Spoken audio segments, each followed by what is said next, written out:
running a Vampire the Masquerade game for the first time can be a bit overwhelming and maybe a little scary. I know, I've done it, and 10-year-old Cassidy was petrified. It's incredibly easy to get bogged down with the deep lore and the worries of if you're doing a good job, if you're playing the game correctly, or if your players are having fun.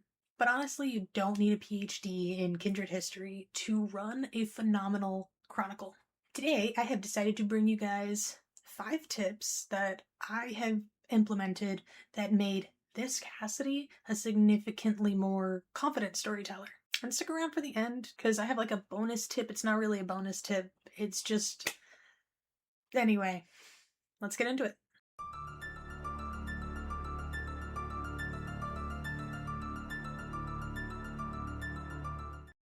Tip number 1, you're going to want to start small. I personally have a habit of figuring out too much information before a chronicle, before a one-shot. You don't need to do that. My best advice is going to be to focus on the nearby neighborhoods and the local haunts that your players are going to be going to and interacting with. You can also do the whole, oh, you drive down the street and take a left turn and you're at business name place. If you want to have a better idea of what the actual, like, on-the-field street view is like, I tend to use walking tours. They're free videos on YouTube of walking tours of every city on the planet. This is something that can help you kind of figure out what is around. You don't need every building, every turn, every spook planned and mapped out. Truth be told, your players are probably gonna fuck your shit up anyway and frustrate the hell out of you. So the smaller you start with that, the more open it actually is for you to take what the players are giving you and move with it. Your players are going to be the main thing that shapes the city, not you. Tip number 2 is to tailor your plot. Tailor your plot to your players. This kind of ties into the last point. Your players are going to shape your city and the story as you continue to feed them consequences that they need to resolve. It's a beautiful circle. There are also the character sheets and the backgrounds that you can absolutely use to pull the Kindred into the greater plot of the city. Vampire the Masquerade and TTRPGs kind of in general are all about collaborative storytelling and working together so that everybody at the table has fun, even when you're failing.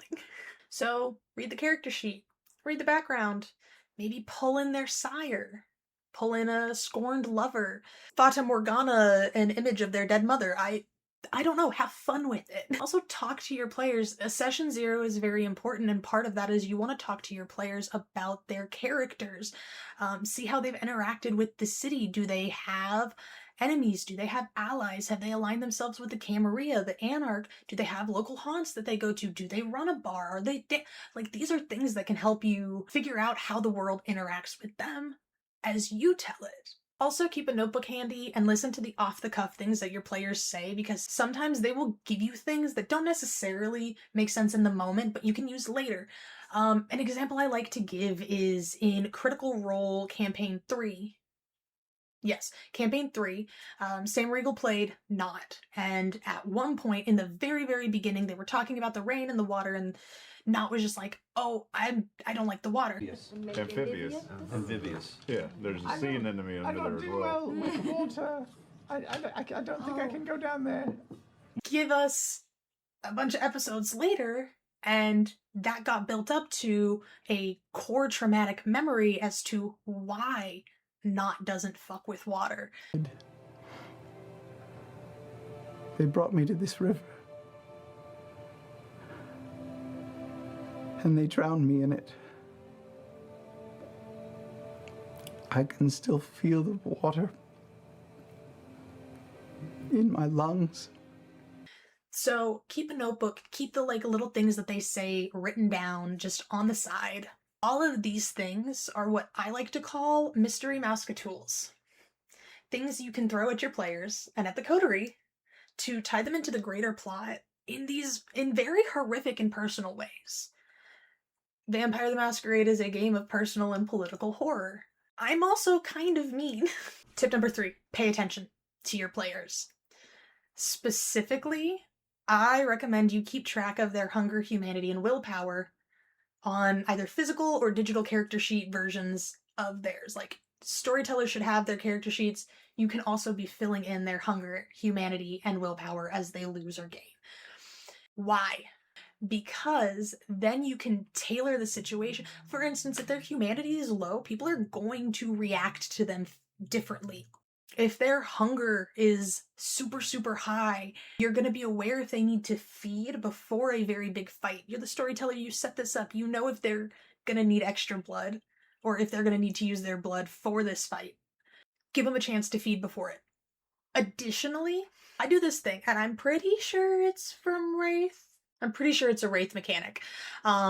So in Wraith, you play your character, and the player to your left plays your character's shadow that is actively going against you. And what that does is it forces you to be aware of what's going on with every single player at the table, or at least yourself and the one next to you. I implemented it into my vampire game because what happens is I'm playing the beast, so at some points my players are actually rolling against me. Not me, the storyteller Cassidy, but their beast, their internal urges and instincts. Number 4. And I personally think that this one might be the most important. Take advantage of the enormous amounts of free resources that are available, not only through, like, the World of Darkness themselves with White Wolf and Paradox, but also people through Drive, through RPG have made stuff. People on Reddit have made stuff. There are websites that people use, like, I use Kumo.io. It's like a family tree website, and I use that for my character maps and my relationship maps. I use Lucidchart for timelining and keeping notes on specific characters. Those off-the-cuff things they say, those get written down and put in a section that's just theirs. All nice and safe. There's also YouTube, where you can find videos by Ginny D, Jay Martin, Strange Adventures, Summon Stories. There are so many creators who are out there making videos that are way more in-depth than this one about getting into storytelling and Vampire the Masquerade in general. Not only that, there are actual plays. So LA by Night, New York by Night, Critical Role if it's D&D you want to tell, Pod by Night, Rolling Nomads, Project Ghostlight. There are so many to watch. You're spoiled for choice. Pick one, watch it, see what vibes with you. And in that, don't be scared that if you're watching and you see something that a storyteller does that you really fuck with, you really like, implement it. Use it in your own personal way of storytelling. For instance, Alexander Ward, he doesn't really stay still. Often when he storytells, he doesn't sit down at a table, he will walk around his players. When the beast speaks, he gets in their ear and he whispers to them intimately. It makes the whole thing more theatrical, and the buy-in is a lot more. And I mentioned voicing the beast before. That's a Jason Carl original, my dude. There's also a workbook on DriveThruRPG. I'll link it down in the description. That is a city workbook.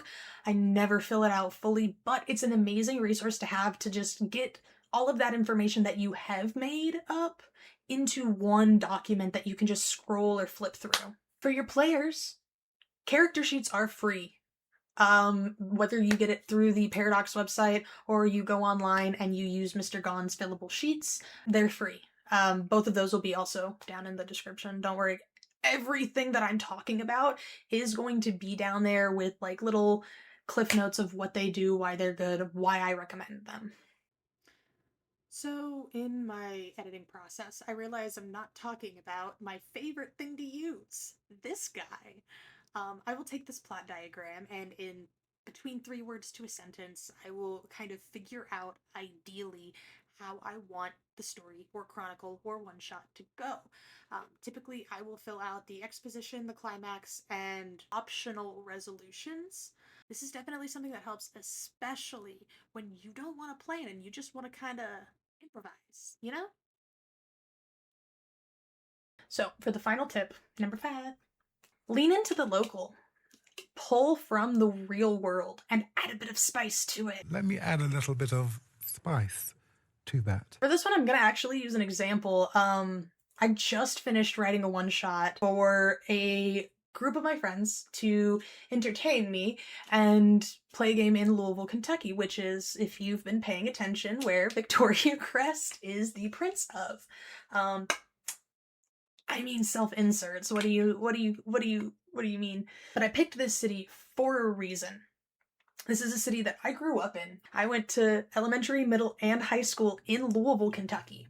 So I know the city, the streets, and the culture of the people like the back of my hand.